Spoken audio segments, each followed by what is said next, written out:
Баршаңызға қайырлы күн. Бүгін кез келген адам жасағаннан бірден шығатын сырнекетін рецептісімен және қыр-сырымен бөлісетін боламын. Сырнекеміз идеальный болып шығу үшін ыдысқа кез келген таза мата төсеп, сүзбемізді салып шығамыз. Сырнекеге қолданылатын сүзбе міндетті түрде құрғақ болу керек, яғни сулы болмау керек. Сол үшін суын әбден осылай сығып тастаймыз. Көріп тұрғандарыңыздай, сүзбеміз осылай құп-құрғақ болып шығу керек, яғни сулы болмау керек. Оған 2 ас қасық қант ұлпасы және 2 жұмыртқаның сарысын салып, блендермен әбден майда болғанша мыжимыз.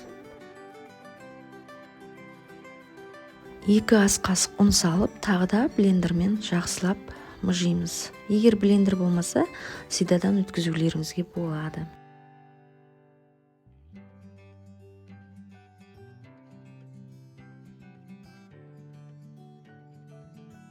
Тақтайымызға құрғағын сеуіп, сырнекелерімізді формаға келдіреміз. Немесе бәрін домалақтап, яғни колбаса жасап, кесіп те жасауларыңызға болады. Яғни өздеріңізге қалай ыңғайлы, солай форма жасаймыз.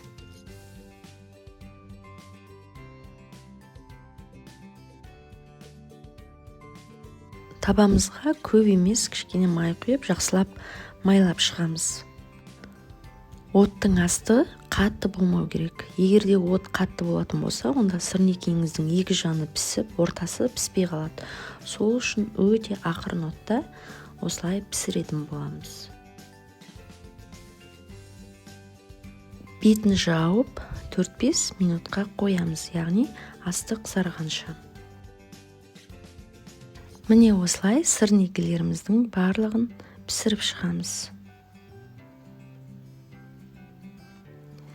Піскен сырнекенің астына осындай қағаз сальфетка төсеп, майын сіңіруге, яғни құрғатуға болады. Бірақ бұл маңызды емес. Мен міндетті түрде осылай құрғатамын.